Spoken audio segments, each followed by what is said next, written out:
है। तो चलिए स्टार्ट करते हैं और एक एक टॉपिक को क्लियर करने वाले हैं। आप इस जानकारी को पेन कॉपी में नोट भी कर सकते हैं। तो चलिए स्टार्ट करते हैं। सबसे पहले बात करते हैं टमाटर की खेती कब करें। टमाटर की खेती आप ठंडी, गर्मी, बरसात कभी भी आप टमाटर की खेती कर सकते हैं या फिर की जा सकती है।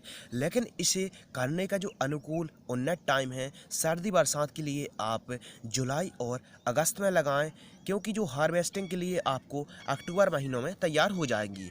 तो बेस्ट है कि आप जुलाई अगस्त में लगाएं और हार्वेस्टिंग के लिए अक्टूबर में आपके प्लांटेशन में फल आने चालू हो जाएंगे। इसके लिए आप गर्मियों के लिए ज़्यादा बेस्ट है कि आप दिसंबर, जनवरी और फरवरी महीनों में लगाएं। यह हार्वेस्टिंग आपको मतलब मार्च में आपको हार्वेस्टिंग शुरू हो जाएगी। दिसंबर जनवरी में आप लगाते हैं तो 2.5 से 3 महीने लग जाते हैं हार्वेस्टिंग के लिए। ये तो हो गई टमाटर की खेती आप कब करें। अब आती है कि टमाटर की खेती करने के लिए मिट्टी और टेम्परेचर कितना मायने रखता है। देखिए, टमाटर की खेती आप सही प्रकार की मिट्टी में कर सकते हैं, लेकिन उन खेतों में आप टमाटर की खेती या वहाँ पर आप टमाटर ना लगाएं जहाँ बारिश हो जाने के बाद वहाँ पर पानी निकलने में काफ़ी टाइम लग जाता है। तो ऐसे खेतों में आप टमाटर की खेती ना करें जहाँ पर अधिक जमाव होता है पानी का, यानी बरसात हो गई तो पानी निकलने में काफ़ी दिक्कत होती है। तो उससे पहले आप अपने खेत को पूरा मेंटेन करके रख लें कि जो आपके खेत में पानी ज़्यादा देर तक तो नहीं ठहरेगा। इसके अलावा जो टेम्परेचर है, अगर टेम्परेचर की बात की जाए तो जो टमाटर के लिए बेस्ट और उन्नत टेम्परेचर है वो है 15 डिग्री सेल्सियस से लेके 35 डिग्री सेल्सियस तक का टेम्परेचर बहुत ही बेस्ट रहता है टमाटर के लिए। इससे कम ज़्यादा होता है तो ह्यूमिडिटी काफ़ी के कारण हमारा टमाटर की जो प्लांटेशन है काफ़ी क्वालिटी ख़राब और कमज़ोर हो जाती है। इसके अलावा बात करते हैं खेत तैयार। प्लाऊ से आप अच्छे तरीके से मिट्टी को पलटवा लीजिए, फिर रोटोवेटर की सहायता से आप अच्छे तरीके से खेत को समतल करा लीजिए आपका खेत तैयार हो गया। इसके अलावा बात करते हैं बेड के लिए खाद। जब हम बेड मरवाते हैं, बेड तैयार करवाते हैं, तो उस टाइम हमको कौन सी खाद देनी चाहिए। जब हम बेड तैयार करते हैं, सिंगल बेड मरवाते हैं, दूसरी बेड से पहले हम खाद देते हैं, तो उसमें आपको बेड तैयार करते समय जो खाद दी जाती है उसे बेसल डोज, या फिर बेड बनवाते समय आपको जो खाद यूज करनी है वो करनी है आपको NPK 12-32-16। आपको 5 से 7 बोरी तक आप लगा सकते हैं, मतलब यूज कर सकते हैं, है ना। और डिपेंड करता है कि आपकी जो कॉस्ट है आप कितनी लगाना चाहते हैं। और उसी में 5 kg आप गंधक फॉरेट को भी मिलाकर आप अपनी बेड़ों के नीचे जहाँ पर खाद दे रहे हैं 5 kg आपको फॉरेट गंधक भी यूज कर लेनी है। जिससे क्या होगा, दीमक ईमक और नीचे से रोग नहीं लगेंगे। ये तो हो गई बेड के लिए खाद। अब बात करते हैं कि मल्चिंग पेपर टमाटर के लिए बेस्ट और अच्छा मल्चिंग पेपर कितने माइक्रोन का होना चाहिए। देखिए, टमाटर की फसल में वैसे तो 20 से 25 माइक्रोन का जो मल्चिंग फिल्म पेपर आता है वो काफ़ी बेस्ट रहता है। और जो आपकी टमाटर की फसल है 6 से 7 महीने तक यदि आपका अच्छा रख रखाव, अच्छे रोगों से नियंत्रण, अच्छी खाद देंगे आप, तो 5 से 6 महीने तक आप शेड्यूल करके अपना पूरा मेंटेन कर सकते हैं। तो बेस्ट होगा कि 20 से 25 माइक्रोन का ही आप मल्चिंग पेपर का यूज करें। अब बात आती है कि जिगजैग होल। जो आपको प्लांटेशन करने हैं, जो आपको मल्चिंग पेपर में होल करने हैं, वो आपको जिगजैग ही रखने हैं, यानी 3-3 फीट की ही आपको दूरी रखनी है। और बेड से बेड की भी दूरी 3 फीट रखनी है। तो 3-3 फीट आपको जिगजैग करोगे तो आपको 1.5 फीट का डिस्टेंस निकल के आएगा। तो आपको जिगजैग ही होल करने हैं।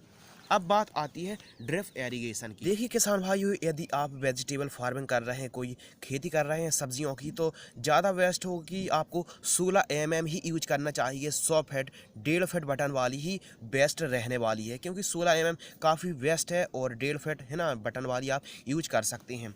इसके अलावा बात करते हैं जो काफ़ी ज़्यादा कमेंट्स आए थे कि उन्नत किस्मों के बारे में।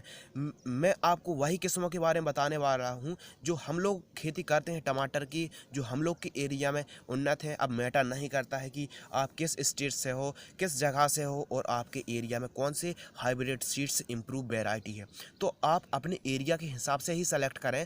लेकिन मेरी जो पोल है जो हम लोग यूज कर रहे हैं उसके बारे में मैं आपको बताऊंगा। अभिषेक और अभिलाष सेमिनिस कंपनी का जो अभिलाष आता है ये काफ़ी बेस्ट है। इसका मोटा छिलका होता है, इसकी जो मार्केटिंग है, मार्केट में डिमांड है, ये काफ़ी बेस्ट है। चाहे आप गर्मी की कर रहे हो, बरसात की खेती कर रहे हो टमाटर की या फिर सर्दियों की किसी प्रकार की खेती कर रहे हैं, जो अभिलाष टमाटर है इसकी मार्केटिंग अच्छा है। इसका जो फल का साइज़ है, फ्रूट है, काफ़ी बड़ा आता है और मार्केटिंग मतलब इसकी अच्छी है, डिमांड अच्छी है और पकने में भी काफ़ी अच्छा है और फलों में भी ये इसमें उत्पादन उपज में भी काफ़ी अच्छा है। तो जो सेमिनीज़ का अभिलाष आता है इसी को मैं रेकमेंडेड करूँगा आपसे कि आप गर्मी हो या फिर बरसात हो या फिर ठंड हो, किसी भी सीज़न में आप जो सेमिनीज़ कंपनी का अभिलाष आता है यह बेस्ट है। इसकी उपज अच्छी है और यह शाखा वाला है, बेल वाला है और 10 ग्राम का जो पैकेट है 380 रुपये में पड़ता है। साइज़ बड़ा है, उत्पादन अच्छा है और हम लोग तो इसी को लगाए हैं, काफ़ी पिछले साल भी लगाया था। तो इसका जो उपज है काफ़ी अच्छी है और आपके एरिया में जो बेस्ट हो, बट मैं तो आपको यही रिकमेंड करूँगा कि सेमिनेस का अभिलाष है यह काफ़ी बेस्ट है। मार्केट में तो और भी हाइब्रिड के सीड्स उपलब्ध हैं, तो आप अपने हिसाब से सेलेक्ट कर सकते हैं। अब बात आती है कि बीज उपचार। आप प्लांटेशन तैयार करने से पहले, आप रोपा तैयार करने से पहले बीजों को उपचार आप ज़रूर कर लें और किसी फंगीसाइड से उपचार करें। जैसे यूपीएल का साफ फंगीसाइड आता है या फिर पीआई इंडस्ट्री का जो कार्बेंडाजिम फंगीसाइड आता है, उससे आप बीजों को उपचार ज़रूर कर लें, जिससे बीज अच्छे तरीके से 100% अंकुरण होंगे। इसके अलावा नर्सरी तैयार करना। किसान दोस्तों, वीडियो लंबी हो सकती है लेकिन आप वीडियो को पूरा ज़रूर देखना, क्योंकि आने वाले पूरा शेड्यूल तो और भी एडवांस जानकारी आपको मिलने वाली है। यह बेसिक जानकारी है जो कई किसान भाइयों के शायद अच्छी ना लगे या फिर कई किसान भाइयों के लिए नॉलेजेबल ना हो, लेकिन आगे की जो जानकारी है आपके लिए ज़रूर नॉलेजेबल रहने वाली है। तो आते हैं नर्सरी तैयार कैसे करें। टमाटर की नर्सरी आप बड़ी ही सावधानी से करना है, क्योंकि फंगस डंपिंग की समस्या देखने के लिए मिलती है। आप नर्सरी 2 तरीके से यानी 2 टाइप से तैयार कर सकते हैं।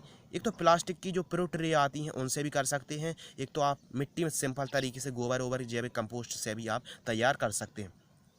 यदि आप प्लास्टिक ट्रे में जो प्रो ट्रे आती हैं उन पर तैयार कर रहे हैं तो आप कोकोपीट खाद आती है उससे आप ट्रे पर भर दीजिए और 2-2 सीड्स को आप होल पर डाल दीजिए और पंप की सहायता से पानी चला दीजिए। इसके अलावा यदि आप सिंपल तरीके से कर रहे हैं तो आप क्यारी बना लीजिए सामान तरीके से। जैविक कंपोस्ट है तो ठीक है, नहीं है तो डीएपी और एसएसपी को मिलाकर खेत में थोड़ी सी डाल दीजिए, क्यारी बना दीजिए और आपको बीजों को डालकर बीजों को बुआई करके और फिर आप ऊपर से जैविक कंपोस्ट या फिर आप डीएपी और एसएसपी को मिट्टी में मिला दीजिए और पानी चला दीजिए, तो लीजिए आपका रोपा है तैयार हो जाता है। इसमें कोई खर्च नहीं रहता है। या फिर आप कोकोपीट खाद से भी ट्रे में तैयार कर सकते हैं 2-2 सीड्स का।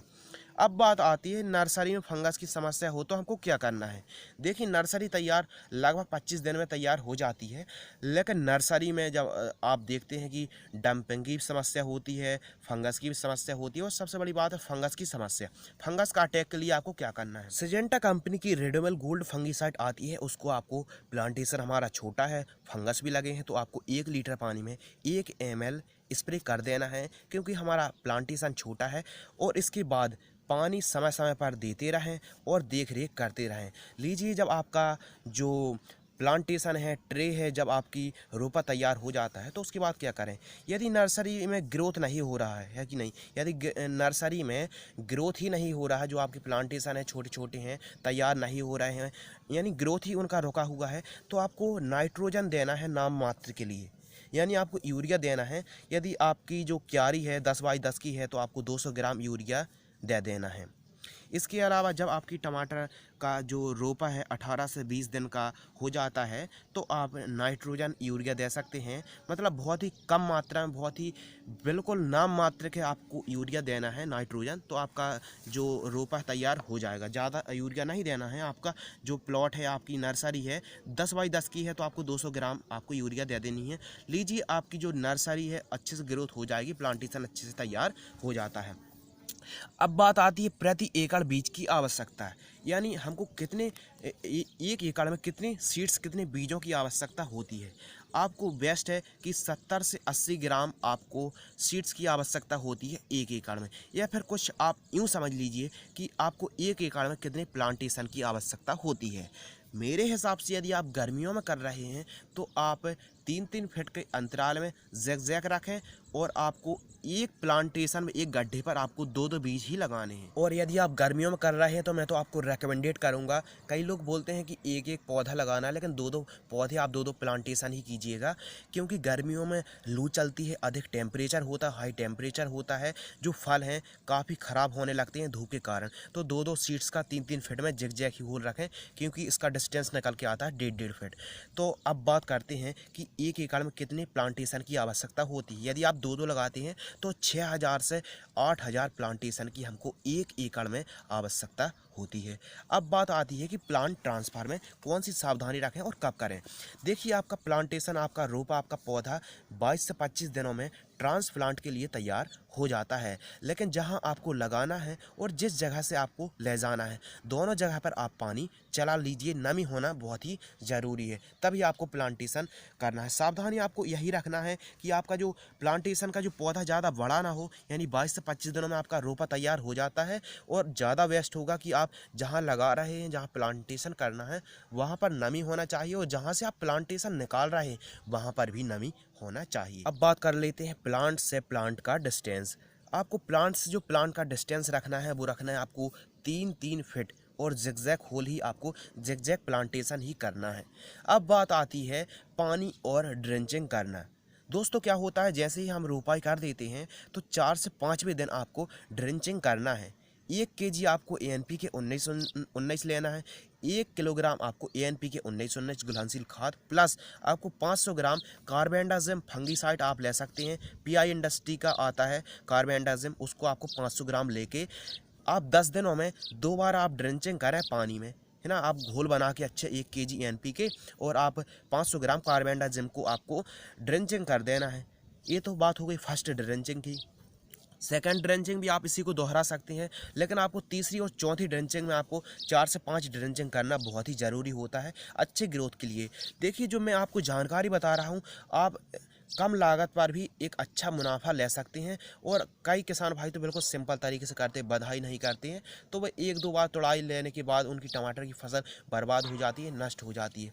देखिए, ज़रूरी नहीं है कि आपको हर बार ड्रेंचिंग करना पड़े, या फिर हर वो दवाई को जो मैं बता रहा हूँ उन्हीं को आपको देना है, ऐसा नहीं है। क्योंकि आपको तभी देना है जब आपकी फसल में कोई ऐसी समस्या है, आपकी ग्रोथ, जो आपकी प्लांटेशन की फसल की ग्रोथ नहीं हो रही है, तो उस कंडीशन में आपको दवाइयों की, खाद की जानकारी होना ज़रूरी है और उसी टाइम आपको देना है। तो किसान भाइयों, कहने का मतलब ये है, जो मैं इस वीडियो पर जानकारी आपको बता रहा हूँ, यदि आपकी फसलों में उस प्रकार की कोई समस्या है, तभी आपको कोई भी दवाइयों का, किसी भी खाद को देना है, वरना आपको पैसे इन्वेस्ट करने की कोई भी ज़रूरत नहीं है। और ज़्यादा वेस्ट होगा कि आपको कम लागत पर ही आपको टमाटर यदि निकाल सकती हैं तो ज़्यादा वेस्ट होगा। यदि कोई फंगस है, कोई समस्या है, तभी आपको स्प्रे करना है, तभी आपको खाद देना है, तभी आपको पेस्टिसाइड देना है। तो चलिए हम अपनी वीडियो को आगे बढ़ाते हैं। अब बात आती है तीसरी और चौथी ड्रेंचिंग में। आपको 1 किलोग्राम 19-19 NPK लेना है, और 1 लीटर आपको ब्लैक गोल्ड फंगीसाइड आती है, जिसमें ह्यूमिक एसिड है और फॉलिक एसिड है ना। आप जो वीडियो पर देख सकते हैं, इस इमेज पर देख सकते हैं, ये है ब्लैक गोल्ड, जो आपको ह्यूमिक एसिड और फॉलिक एसिड का कॉम्बिनेशन इस आपको मिल जाएगा। तो आपको 1 किलोग्राम ANPK लेना है, और आपको 500 मिलीलीटर आपको ह्यूमिक एसिड और फॉलिक एसिड युक्त टॉनिक जो आपको ब्लैक गोल्ड में मिल जाएगा, उसको लेना है और ड्रेंचिंग कर देना है। अब जब हमारी क्रॉप 15 दिन की होती है, तो हमको लगता है कि हमारी जो क्रॉप है, हमारी टमाटर की फसल है, एक अच्छा ग्रोथ हो। यदि ग्रोथ नहीं हो रहा है, तब आपको स्प्रे करना है, नहीं, कोई ज़रूरत नहीं है। जब हमारी टमाटर की क्रॉप 15 दिन की हो, तो आपको 1 एकड़ में 300 ml धानुका एग्रीटेक का धनजाइम गोल्ड लेना है, और सिजेंटा कंपनी की रेडोमिल गोल्ड फंगीसाइड आती है, उसको आपको 1 एकड़ में 150 ग्राम मिक्स करके आपको पंप की सहायता से पत्तों पर स्प्रे कर देना है। यह डोज आपको 15 दिन से लेकर 35 दिन तक में दे सकते हैं, जो आपको मैंने धानुका एग्रीटेक का धनजाइम गोल्ड बताया है और रेडोमिल गोल्ड बताया है। तो ये क्या होगा, किसी प्रकार के फंगस नहीं आएंगे और आपकी टमाटर की क्रॉप अच्छी तरीके से ग्रोथ करेगी।